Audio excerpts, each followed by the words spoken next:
Hello, you fine comic book people, wherever you are. This is Earl Grey, panellogy number 31, a review of Dark Victory by Jeph Loeb and Tim Sale.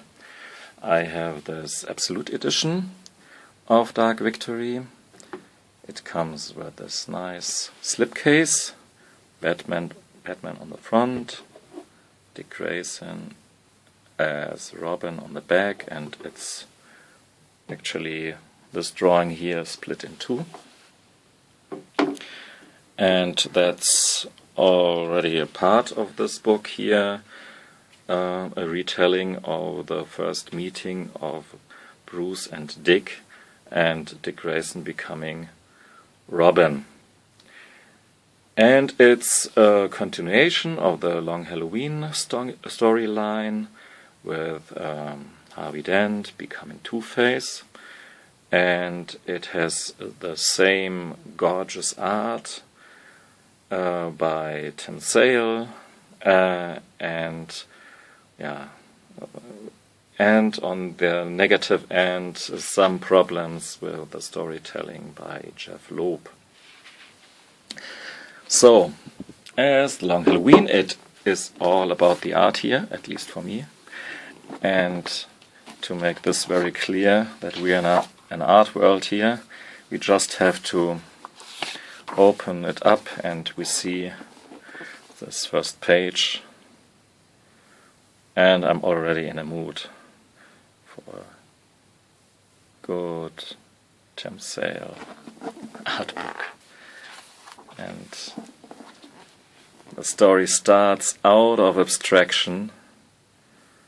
Batman slashes someone's glasses, but you need some seconds to understand what's going on here. The glasses fly through the air.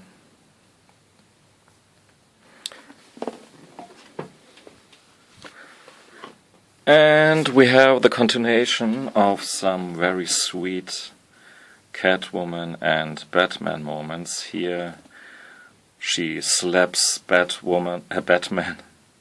Did I say Batwoman? Catwoman slaps Batman in the face. Isn't there anything left inside you? Batman is in this annoying, "Oh, I'm Batman, I'm in grief, because my friend Harvey Dent isn't my friend anymore," and so on. And as a reader, we want to slap Batman too in the face. And that's a nice one. And there are some more very nice Selina and Bruce moments here. They have Thanksgiving together, sitting at a long, long table. Selina wants to seduce Bruce, but Bruce is in this stone-cold, cool guy in grief modus. Selina does her best to seduce Bruce, or at least to come him a bit closer. Isn't this small panel nice, where she just takes her chair and drags it down to the other side of the table to Bruce? "Hi, remember me?" But Bruce is such a dick. Okay.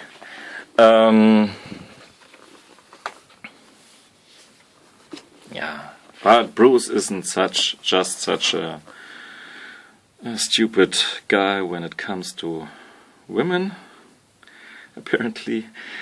But she's a cool guy we all know and love, and gruesome and fear-inducing and very powerful through the simplification of Tim Sale's art.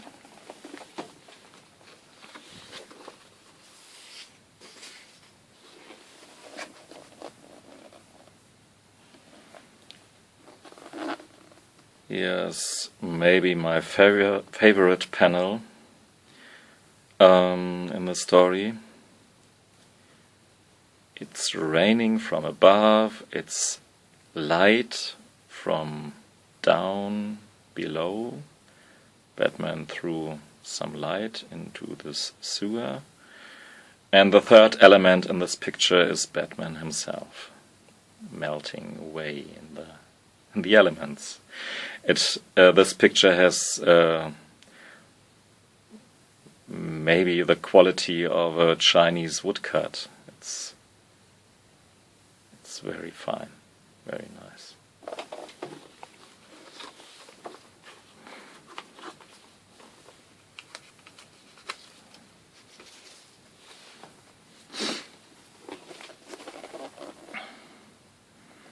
And if I think about all the terrible turns and twists Catwoman's body has to endure through the pencil of some modern artist, I really appreciate Tim Sale's take on her. This classic style of his, almost art deco. We have a look into her room, and yeah, it's not this strange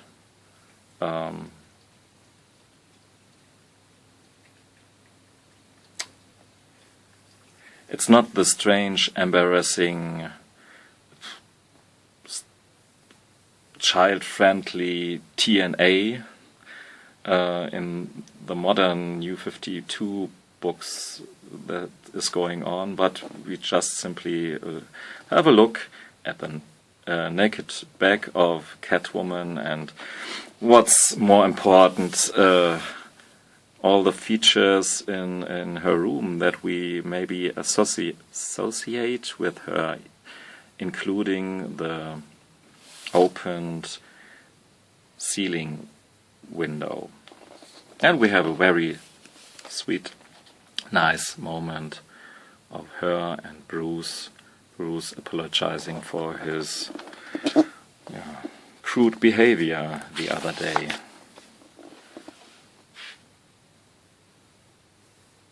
I don't like love and romantic themes too much here, but this is very well done. How Selina wants to keep Bruce outside, but then changes her mind and drags him in. The least you could do is stay for breakfast. And Alfred's commentary. Well done, Master Bruce.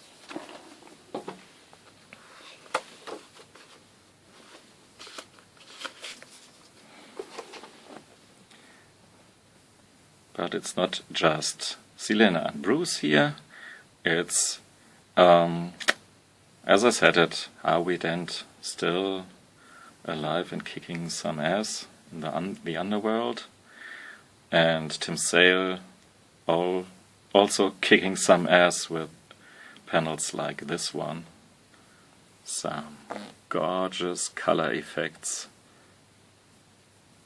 You can, I want this as a poster for some wall I still have to build, because there's no empty wall here anymore in the Grey Mansion. But anyway, Gregory Wright did some awesome coloring. He understands the art of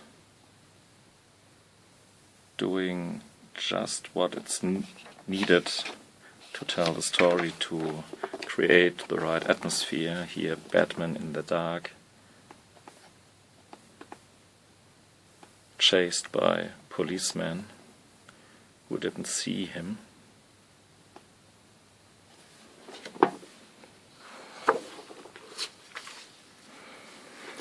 And again, I can't say this often enough, I think, we are in a comic book world that hasn't nothing to do, or not so much to do, with the real world. It's not a crime story, it's not a detective story. These characters can't exist in the real world, it's over the top. And the style it's presented, it's a mix of art book, maybe a children's book with elementary simplifications that come with a good kid book, but definitely some pages are with an adult feel to it, so we can all be grown-up little boys, if you know what I mean. So here, over the top, above there's Alfred waiting with a towel for Bruce, who does his daily training with thick chains bound around him, drowning and hammering on stones, and do a one handstand on a spike on the rooftop. Alfred just waiting here. Yeah, it's ridiculous, funny, and that's intended, and it's over the top, and maybe a bit of caricature.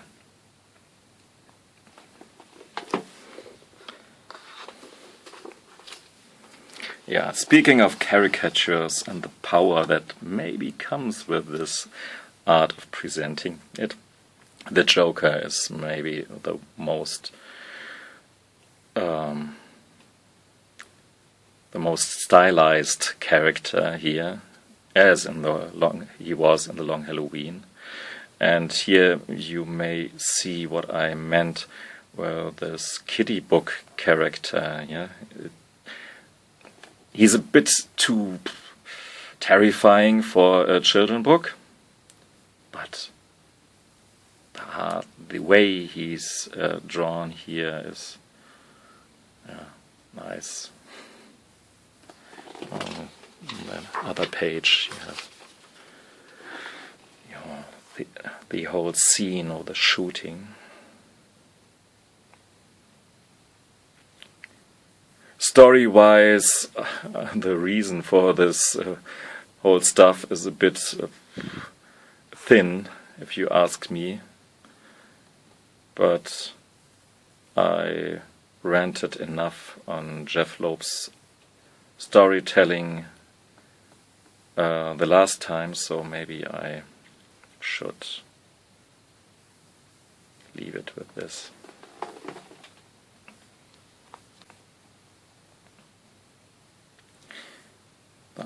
This is Sofia Gigante, a mafiosi's daughter, not very appealing woman, and she had an accident, is chained to her wheelchair. Look at me, I can't walk, I can't turn my head, I can't even go to the bathroom on my own anymore. And maybe you should keep these words that I believe thoroughly.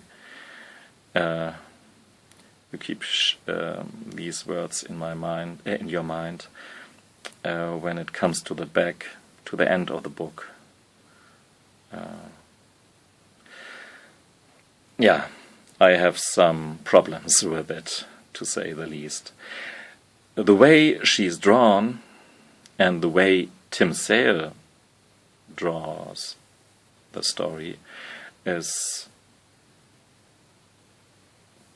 maybe very similar to the way Jacques Tardy draws. Maybe you watch my panellogy episode about Jacques Tardy I did some months ago, and if you like the art of Tim Sale, there's a good chance that you like Jacques Tardy's art as well.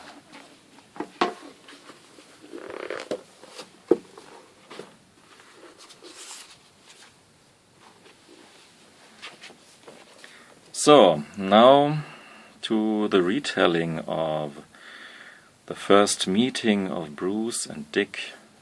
Dick, you see, is introduced in the background, doing some very Batmanish moves there, and he sees the mafia guy down there threatening Mr. Haley from the circus, and there above here we see Dick.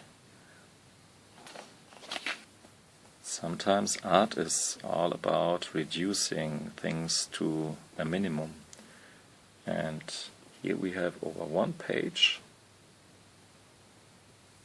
the torn apart cord of the father, assumedly, of Dick. If it's his mother, the arm would be a bit hairy. Yeah, with no words, the whole tragic accident is told here. Bruce watches this, and it's silent and powerful. And though there are some grief, obviously, into this, there's also a bit of humor, like we see here Dick doing his gymnastics on the chandelier in the Wayne manner.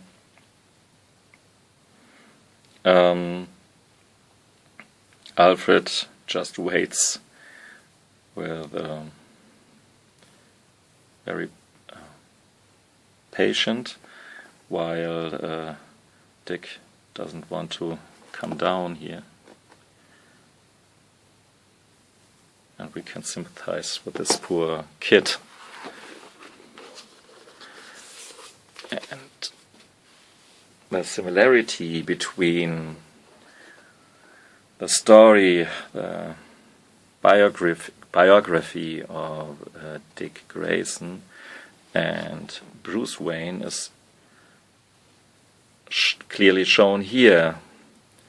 We have the present, or the then present air with Dick Grayson and Alfred in the back, and same here in the memory of Alfred when Bruce comes, and he has to deal with Bruce after the killing of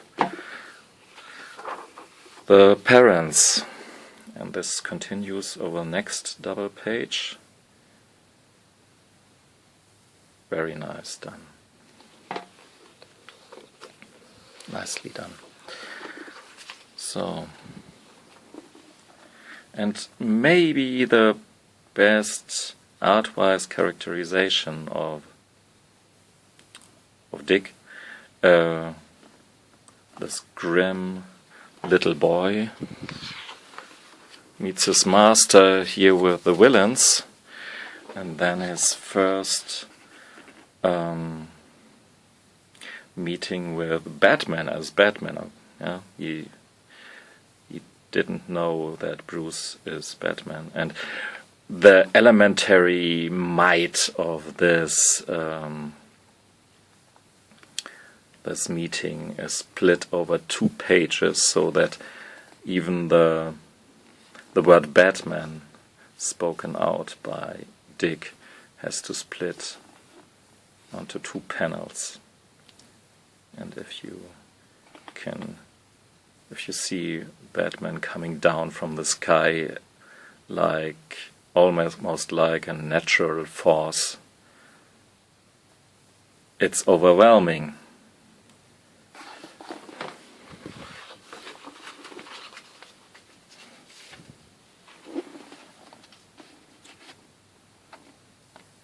And we have all the clever acrobatic moves we like when it comes to Dick, aka Robin, aka in the later years Nightwing.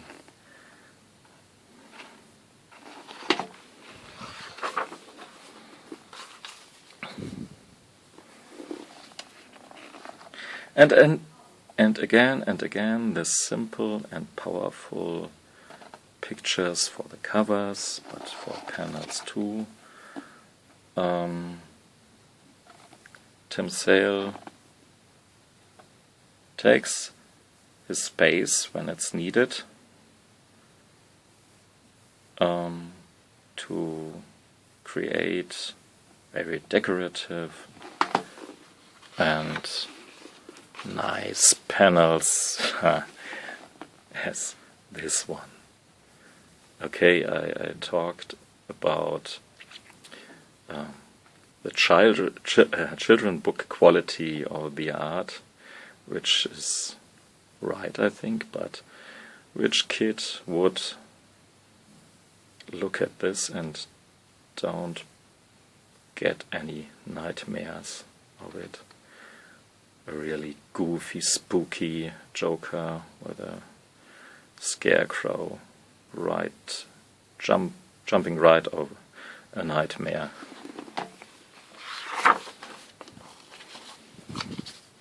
Oh, and the most terrifying, gruesome depiction of Joker. Maybe the Capullo one with the torn down face skin is as gruesome as this, but on a whole other way, in a whole other way, like this. This is a nightmarish children book hard book version of the Joker. So, to finish this up, we have this double-page spread of the dynamic duo Robin and Bruce, and the Joker losing some of his incredibly piano Tasten-like teeth. Okay, thanks for listening and watching. Goodbye.